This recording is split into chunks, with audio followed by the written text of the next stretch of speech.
Olá, mais uma vez aqui estamos com o nosso programa Alinhando os Ponteiros, trazendo a você a Palavra de Deus e como devemos estar alinhados com a sua Palavra. E ver nessa série de programas como o Antigo Testamento se alinha perfeitamente com o Novo Testamento. Como a história de Jesus, a luz de Jesus, a glória de Jesus, a salvação de Jesus está descrita de uma maneira tão gloriosa na Antiga Aliança, nos livros do Antigo Testamento. Bem, no programa de hoje conversaremos sobre a história da salvação no livro de Esther. Isto mesmo, o único livro da Bíblia onde nenhuma vez você encontra o nome de Deus. Por que será? Será que tem Deus ali no livro de Esther? Vamos ver? Deixe o seu coração aberto para ouvir o Senhor, para ser guiado por Ele. O programa Alinhando os Ponteiros já começou.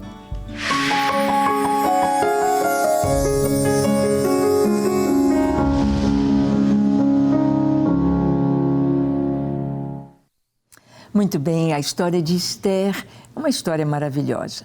Esther é o nome persa de uma linda rainha judia casada com o rei persa Assuero, que reinou desde a Índia até a Etiópia. Imagina o tamanho do reino dele.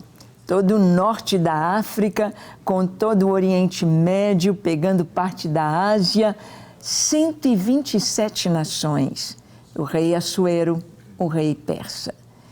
Esther, o nome hebraico dela, Hadassah. Esther foi escolhida para ser rainha, mas não contou a ninguém a sua ascendência, a sua raiz judaica. Vamos ver então que Esther foi escolhida para ser rainha. Capítulo 2 do livro de Esther, versículos 15 a 17, lemos assim. Esther, filha de Abiail, tio de Mordecai, que a tomara por filha, quando lhe chegou a vez de ir ao rei, nada pediu além do que disse Hegai, eunuco do rei, guarda das mulheres. E Esther alcançou o favor de todos quantos haviam. Assim, foi levada Esther ao rei Assuero, à casa real, no 10º mês, que é o mês de Tebete, no 7º ano do seu reinado. O rei amou a Esther mais do que a todas as mulheres, e ela alcançou perante ele favor e benevolência mais do que todas as virgens. O rei pôs-lhe na cabeça a coroa real e a fez rainha em lugar de Vasti. Bem, a história de Esther parece muito história de princesas, história de contos de fada, história da gata borralheira, não é?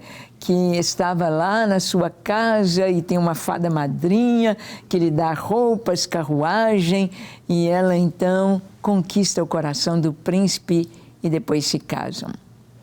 É uma história muito maravilhosa, mas Esther, ou Hadassah, está morando com o seu primo ali, o seu tio, Mordecai. Ela está ali, eram primos, ela está ali na cidadela de Suzã, que era a capital persa do Império Medo-Persa.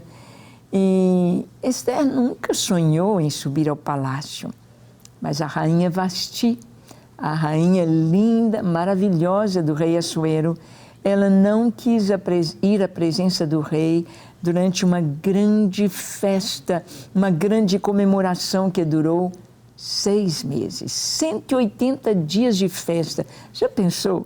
Para a gente dar um dia de festa, uma festa de casamento, olha a despesa. Imagina 180 dias de festa, o dinheiro que corria ali. Quanta comida, quantos doces, quanta bebida, quanto gasto, quantos cantores, quantas celebrações, 180 dias. E a rainha Vasti foi chamada pelo rei para ele apresentá-la aos seus convidados. É claro que os convidados estavam embriagados e Vasti não quis se apresentar. Então, os seus conselheiros disseram que nunca mais Vasti entre à presença do rei, que ela deixe de ser rainha. e o rei coloque outra no seu lugar. Porque as mulheres vão ouvir o que a Vasti fez e se ela continuar no trono, as mulheres vão desprezar seus maridos. Não vão querer fazer o que o marido deseja, vão desobedecer e vai haver muito constrangimento. E Vasti deixou de ser rainha. Então o rei chama todas as virgens, as moças bonitas do reino, da cidadela de Suzã, para que ele pudesse escolher uma rainha, um concurso de beleza, um concurso de Miss. E isso acontece. Hadassah era judia, ela foi escolhida para ir para o palácio. E ela foi. Durante 6 meses ela fica ali sendo tratada, a pele, cabelo, a beleza, e foi apresentada ao rei. E diz o texto que Esther alcançou o favor de todos quantos haviam. Ela tinha um coração e uma postura sensatos e de grande beleza. Ela foi escolhida pelo rei e o rei a amou. Ela foi escolhida. Num paralelo com Jesus e com o Novo Testamento, Jesus nos escolheu. Escolheu você, escolheu a mim. Jesus nos escolheu para fazer parte do seu reino. Olha o que está escrito em João capítulo 15, de 16 a 19. Lemos assim: Não fostes vós que me escolhestes a mim, pelo contrário, eu vos escolhi a vós outros e vos designei para que vades e deis fruto, e o vosso fruto permaneça, a fim de que tudo quanto pedirdes ao Pai em meu nome, Ele vô-lo conceda. Isto vos mando, que vos ameis uns aos outros. Se o mundo vos odeia, sabei que primeiro do que a vós outros me odiou a mim. Se vós fosseis do mundo, o mundo amaria o que era seu. Como todavia não sois do mundo, pelo contrário, dele vos escolhi, por isso o mundo vos odeia. Aqui Jesus está trazendo uma palavra muito séria, dizendo que eu e você fomos escolhidos por Ele. E porque nós fomos escolhidos por Ele para fazermos parte do seu reino, Ele disse, olha, eu sou o rei, eu sou o príncipe da paz, eu sou o rei dos reis, o senhor dos senhores. Acima de mim não existe ninguém, nada, nenhum outro nome dado entre os homens pelo qual as pessoas devem ser salvas. Não existe outro nome acima do meu nome. Eu escolhi vocês, mas eu quero dizer que eu escolhi vocês do mundo. Estou tirando vocês do mundo, por isso o mundo vai odiar vocês. Ser cristão é ser odiado pelo mundo. Ser cristão é estar na contramão deste mundo.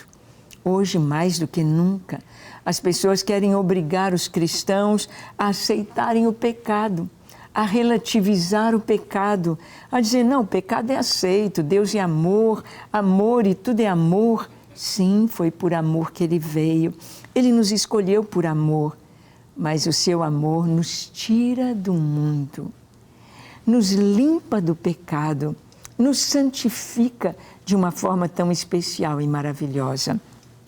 O Senhor nos escolheu para nós pertencermos a Ele, para sermos puros e santos e vivermos para a sua glória. Esther deixa de ser uma menina comum para se tornar uma rainha, com uma coroa na cabeça. Ela agora tinha de se portar como uma rainha, conversar como rainha, vestir como rainha, falar como rainha. Assim, cada um de nós, neste mundo, temos de nos portar como filhos de Deus. Já não somos deste mundo. Agora, o nosso ambiente é o palácio, é o rei, é a presença de Deus, é a pureza, é a vida eterna. Nós vamos ver que na história de Esther surge um nome, um homem mau, um homem que odeia os judeus, seu nome Amã. Amã é uma figura do nosso inimigo, é uma figura de Satanás. Vamos ver aqui na história de Esther quem é este Amã e o que ele fez. Esther capítulo 3, dos versículos 5 a 6, diz assim: Vendo, pois, Amã que Mordecai não se inclinava, nem se prostrava diante dele, encheu-se de furor. Porém, teve como pouco nos seus propósitos o atentar apenas para Mordecai, porque lhe haviam declarado de que povo era Mordecai. Por isso, procurou Amã destruir todos os judeus, povo de Mordecai, que havia em todo o reino de Assuero. Amã é inimigo porque Mordecai, o primo de Esther, não se curvava diante dele. Ele disse: eu sou um judeu. O judeu não se prostra diante dos homens, só diante do seu Deus. O mundo nos odeia porque nós não nos prostramos diante das potestades deste mundo, diante da ganância, da riqueza ilícita, das fraudes, do roubo, da prostituição, da impureza, das aberrações e dos pecados sexuais. Não nos prostramos, não nos curvamos, não aceitamos. Então o mundo nos odeia. Amã odiou Mordecai, odiou os judeus e não queria apenas destruir Mordecai. Achou pouco demais, vou matar esse cara. Muito pouco. Ele de que povo? Judeus, que habitavam na Judeia, capital Jerusalém, que fora destruída pela Babilônia. Vou acabar com esse povo, um povinho de nada. Então, ele planeja que todos os judeus sejam mortos, marca o dia e pede ao rei que decrete para que o povo de Israel, os judeus, sejam mortos. Nós vamos saber que no Novo Testamento, numa luz sobre Amã, sobre o mal, sobre Satanás, que quer a nossa destruição, nós vamos ver que no Novo Testamento o Senhor nos adverte sobre o nosso adversário. Deus nos fala que nós temos um inimigo que veio roubar, matar e destruir. Um inimigo que quer a nossa destruição. Um inimigo que já está condenado ao lago de fogo e quer levar o máximo de pessoas para lá. Olha, no Novo Testamento, em 1 Pedro, capítulo 5, nós lemos versículo 8 e 9, que nos diz o seguinte: Sede sóbrios e vigilantes. O diabo, vosso adversário, anda em derredor como leão que ruge, procurando alguém para devorar. Resisti-lhe firmes na fé, certos de que sofrimentos iguais aos vossos estão se cumprindo na vossa irmandade espalhada pelo mundo. O Senhor diz: sede sóbrios e vigilantes. Sóbrio é uma pessoa que está com a sua mente atenta. Ele não está embriagado, não está vendo duas coisas ao mesmo tempo. Ele está sóbrio. Ele está enxergando com a cosmovisão da palavra de Deus, a cosmovisão cristã, enxergando o mundo ao seu redor. Sede sóbrios. Enxergar o que o inimigo está fazendo. Ele disse: o diabo, vosso adversário, anda em derredor como leão que ruge, procurando alguém para devorar. O inimigo está aí, rodando, tentando destruir a família, tentando destruir o casamento, tentando destruir nossos filhos, tentando destruir a educação dos nossos filhos, tentando destruir a educação em todos os níveis, tentando destruir a sexualidade, a identidade das pessoas. Ele anda como um leão pronto a devorar, a estraçalhar, a acabar com as pessoas. Portanto, sede sóbrios e vigilantes, o Senhor disse. E ele diz: resisti-lhe firmes na fé. O que nós vamos fazer com o inimigo rondando a nossa casa? O que nós vamos fazer com o inimigo rondando o nosso trabalho, o nosso interior? Quantas vezes o diabo soprando aí na cabeça das pessoas, acaba com a sua vida, pula do prédio, toma um copo de veneno, atira na sua cabeça, acaba com tudo, com esse sofrimento. Mentira de Satanás, o sofrimento não acabará com o suicídio. Pelo contrário, é necessário ouvir a voz de Deus. É necessário resistir ao inimigo, resistir a dizer não, eu não acredito em você. Não, eu não vou experimentar droga. Não, eu não vou escutar o que professores naturalistas, ateus, estão falando ou o que estão ensinando contra as Escrituras. Resistir firmes na fé. O inimigo está aí. Ninguém pode dizer que o diabo não existe. Ninguém pode dizer, não tem nada a ver, tudo isso não tem isso não. Tem. O inimigo aí está tomando vidas e destruindo, como se diz, a rodo. Pessoas, lares, famílias, crianças, jovens, adolescentes, velhos, levando para o buraco, levando para o inferno, levando para a condenação aqueles que não resistem. Resistir-lhe, firmes na fé. E o Senhor fala aqui, sabendo que tudo que a gente está passando, outros irmãos nossos passaram em tempos atrás. Outros estão passando em toda a irmandade, em toda a terra. E nós temos de olhar para o Senhor e saber que o nome de Jesus é poderoso. A palavra do Senhor é firme e nós devemos estar firmados no Senhor, porque Ele já derrotou Satanás. Eu tenho de apenas dizer, Jesus, sê por mim. Jesus, eu clamo pelo Teu nome, pela cobertura do Teu sangue. Amém. Nós vamos ver ainda na história de Esther que houve um decreto para a resistência e a vitória do povo judeu. O que o rei encontrou para salvar toda a nação de Israel, porque ele havia decretado a morte de Israel, que os inimigos de Israel, do povo judeu, pudessem pegar a espada, entrar na casa deles, matar as crianças, as mulheres, os homens e saquear os seus bens. Ora, os judeus tinham bens, tinham suas lojinhas, tinham seu comércio, tinham suas casas, estavam juntando seu dinheirinho para voltar para Jerusalém. Então, isso abriu os olhos do povo todo, dos inimigos de Israel, em todo o reino da Pérsia. E o que fazer para salvar o povo judeu? Já que o decreto, o édito do rei, já havia passado para todas as 127 nações do seu império. Então, ele vai baixar um decreto. Olha o que está escrito em Esther, capítulo 8, versículo 8.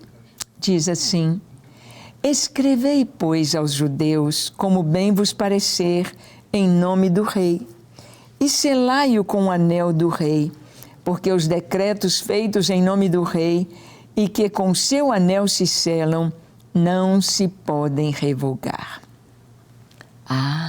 O rei autorizou Mordecai que um novo decreto fosse lançado. O primeiro decreto dizia que estava acabado o povo de Israel. Não teria mais como escaparem. Seriam mortos naquele dia. No mesmo dia, no 12º mês, eles todos estariam acabados. Aí, a ordem que veio foi essa. Vocês podem resistir. Os judeus podem pegar em armas, guardar a sua casa e atacar os seus inimigos. Quando o rei baixou esse decreto, a Bíblia nos conta que muita gente que era contra os judeus voltou atrás. E muitos se tornaram amigos dos judeus, porque viram que Deus estava com este povo, que Deus estava abençoando este povo. Então, a situação virou completamente. Esse decreto para a resistência dos judeus trouxe vitória, trouxe muita alegria. Um decreto de resistência. Talvez o inimigo na sua vida está deitando e rolando, como se diz.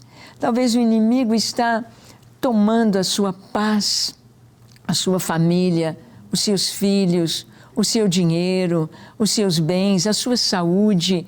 Talvez você está perdendo tudo e vendo que é o inimigo que está levando. Você não está ganhando nada com isso, Deus está longe. Mas é preciso haver uma reviravolta nesta situação. É preciso que Cristo seja o Senhor na sua casa. É necessário que a vitória de Cristo em sua casa seja decretada. Ele é a nossa espada, Ele é a nossa segurança, Ele é a nossa vitória e a nossa salvação. A vitória de Cristo, ela foi profetizada no Antigo Testamento, no Salmo 2. Vamos ler do versos 7 ao 12. Diz assim: proclamarei o decreto do Senhor. Ele me disse: tu és meu filho, eu hoje te gerei. Pede-me, e eu te darei as nações por herança, e as extremidades da terra por tua possessão. Com vara de ferro as regerás, e as despedaçarás como um vaso de oleiro. Agora, pois, ó reis, sede prudentes, deixai-vos advertir, juízes da terra. Servi ao Senhor com temor, alegrai-vos nele com tremor. Beijai o filho para que não se irrite, e não pereçais no caminho, porque dentro em pouco se lhe inflamará a ira. Bem-aventurados os que nele se refugiam. Beijai o filho para que não se irrite, e não pereçais no caminho, porque dentro em breve se lhe inflamará a ira. Muitas pessoas subestimam a palavra de Deus. Muitas pessoas não querem nem conhecer o que diz a palavra de Deus. Muitas pessoas mantêm o seu coração rebelde por conveniência. Estão bem, não querem ser perseguidos, não querem estar bem porque gostam do pecado. Mas o prazer pelo pecado significa condenação eterna. Aqui a palavra de Deus está dizendo que Jesus tem as nações por herança. Jesus, ele tem a vitória plena e total sobre tudo, sobre todas as coisas.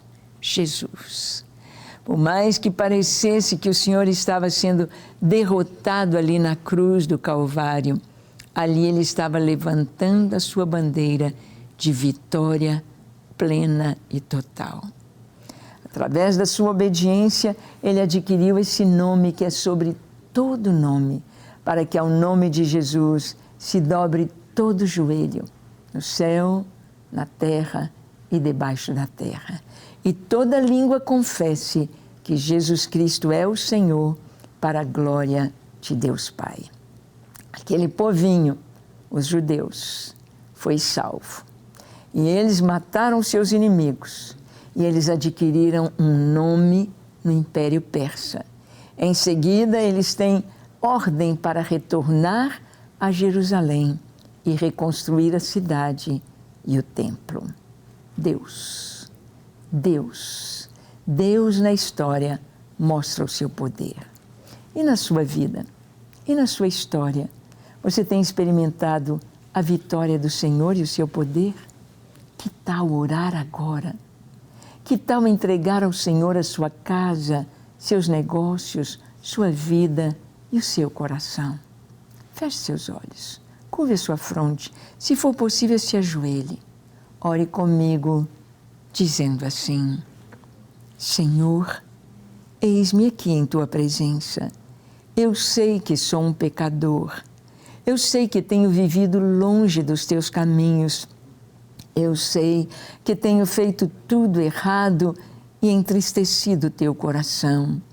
Eu sei que não tenho vigiado e tenho descido ao fundo do poço, porque estou longe de ti. Mas reconheço o meu pecado, reconheço a tua glória, reconheço o teu poder e te peço perdão para os meus pecados. Perdoa-me, Senhor, lava-me, dá-me um coração puro e reto para contigo. Eu me entrego a ti para ser teu, somente teu, hoje e para sempre. Recebe-me com tudo que sou e tudo que tenho, em nome de Jesus. Amém, amém e amém. Graças a Deus. É isso aí. Fique firme com Jesus, ame o Senhor acima de todas as coisas e experimente a alegria de uma vida feliz, cheia do Espírito Santo, conhecendo cada vez mais a sua palavra. Deus te abençoe ricamente. Até o nosso próximo encontro, quando aqui estaremos compartilhando com você a palavra de Deus. Até lá.